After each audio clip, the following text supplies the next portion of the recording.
नमस्कार सेविका ताईंनो, मी पुष्पवती चंद्रकांत मोरे, अंगणवाडी सेविका व्हिडिओ भगिनींनो, तुमच्या आवडत्या चॅनलवर म्हणजेच ॲक्टिव्ह अंगणवाडी चॅनलवर तुमचं खूप खूप स्वागत करते। सेविका ताईंनो, आजच्या व्हिडिओच्या माध्यमातून एक PDF माझ्याकडे आलेली आहे, ती सगळ्यांना सांगावी म्हणून आजचा व्हिडिओ आहे।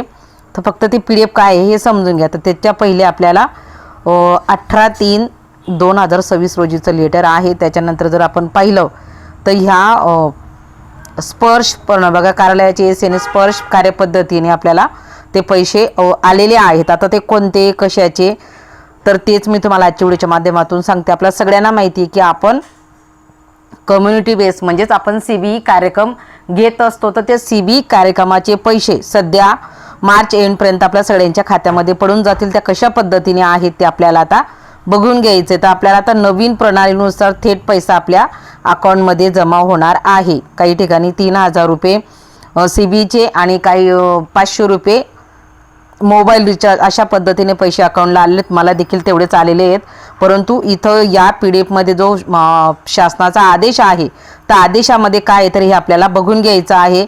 नागरीसाठी, ग्रामीणसाठी, आदिवासीसाठी सगळ्यांसाठी एकच आदेश आहे, तो आपल्याला बघून घ्यायचा आहे। तो कशा पद्धतीने मी फक्त जे ठळक मुद्दे आहेत तेवढेच वाचणार।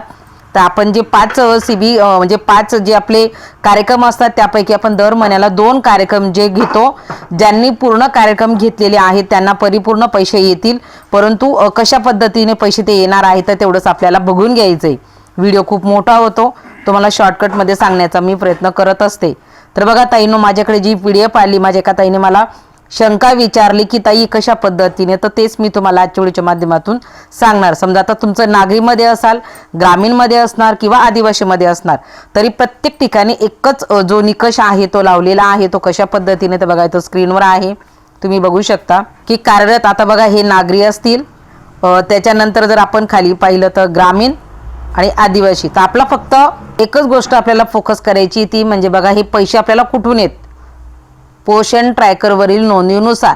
म्हणजे जर तुम्ही पोषण ट्रॅकर ॲप्लिकेशनला 2 कार्यक्रम पूर्ण दरमहा जर नोंदवले असतील तर पूर्ण पैसे येतीलच, पण ते कुठून आहेत तर माहे एप्रिल 2025 तो नोव्हेंबर 2025 या कालावधीत प्रत्येक अंगणवाडीत प्रतिमाहा पहिला CBE कार्यक्रम झालेली एकूण संख्या, त्याच्यानंतर दुसरा कार्यक्रम। तर अशा पद्धतीने आपल्याला 4 जर आपण म्हटलं तर आपलं तिथून जर तुम्ही मोजलं तर बघा एप्रिल पासून तो नोव्हेंबर पर्यंत जर आपण मोजलं तर आपले किती महिने होतात हे आपल्या सगळ्यांना हिशोब करता येतो। तर एवढ्यांचा जर आपण विचार केला तर 4000 रुपये आपले होतात। माहे नोव्हेंबर, माहे एप्रिल, तर माहे नोव्हेंबर 2025, पण आपल्या अकाउंटला मात्र 3000 आलेले आहेत।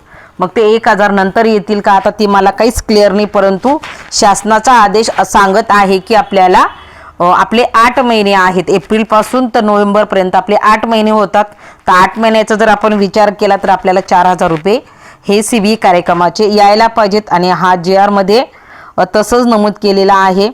तर सगळ्यांना एवढंच सांगू इच्छितो की ताईंनो, इकडं खाली त्याच्या खाली आपल्याला स्पष्ट हे पण दिलेलं आहे की कुठल्या कुठल्या जिल्ह्यांना मिळालं, जिल्ह्यापासून सगळे जो आदेश आहे तो परिपूर्ण आपल्या समोर आहे।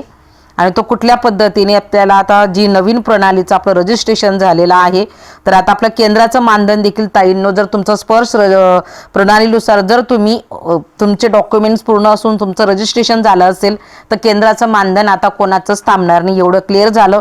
मानधन रेग्युलर येईल आता, त्याच्यामुळे मानधनच्या संदर्भामध्ये कोणीही टेन्शनमध्ये राहू नये, तर ते क्लिअर कट आहे। बघा सहाय्यक संचालक वित्त व लेखा यांच्या माध्यमातून ते आलेलं लेटर आहे। त्याच्यानंतर आता इथं खाली जिल्हे दिलेले आहेत, कोणत्या जिल्ह्याचं नाव आहे त्याच्या सहित आपल्याकडे ही माहिती आलेली आहे।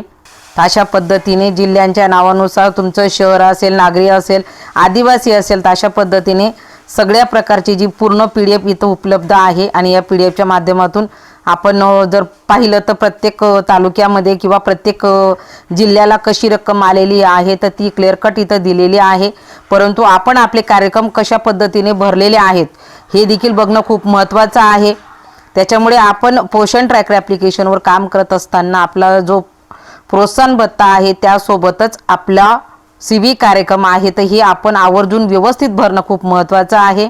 आणि ती जर तुमची भरलेली नसेल तर नक्कीच तुम्हाला त्याची अडचण होऊ शकते। बघा इथं स्पष्ट उल्लेख केलेला आहे की आपलं जे आता जे पैसे येणार आहेत भविष्यामध्ये आणि जे आता CBचे पैसे जे आलेले आहेत तर ते SNS स्पर्श प्रणाली माध्यमातून आपल्याला ते पैसे आलेले आहेत। त्याच्यामुळे आपल्या मानधनाचा देखील प्रश्न आता केंद्राचा सुटलेला आहे। परंतु माझ्या अजूनही काही ताईंचं जर ते अपूर्ण असेल तर त्यांनी लवकरात लवकर डॉक्युमेंट कार्यालयाला देऊन तिथल्या तिथे ते रजिस्ट्रेशन करून घ्या आणि रजिस्ट्रेशन अचूक करा। आपले जे डॉक्युमेंट्स आहेत तर ते देखील व्यवस्थित करा। जर तुमचं रजिस्ट्रेशन कॅन्सल झालं तर तुम्हाला मानधन हे मिळणार नाही। अशा पद्धतीने आजच्या व्हिडिओच्या माध्यमातून जी PDF माझ्याकडे उपलब्ध झाली त्या PDFच्या माध्यमातून आपल्याला CBचं एप्रिल 2025 ते नोव्हेंबर 2025चा निधी शासनामार्फत उपलब्ध झालेला आहे, परंतु तो आपल्या खात्यात जमा झाला का हे पण आपण चेक करणं महत्त्वाचं आहे। तर आजच्या व्हिडिओच्या माध्यमातून एवढंच सांगायचं होतं। व्हिडिओ आवडला तर लाईक करा। आजच्या व्हिडिओ पुरतं एवढंच, धन्यवाद।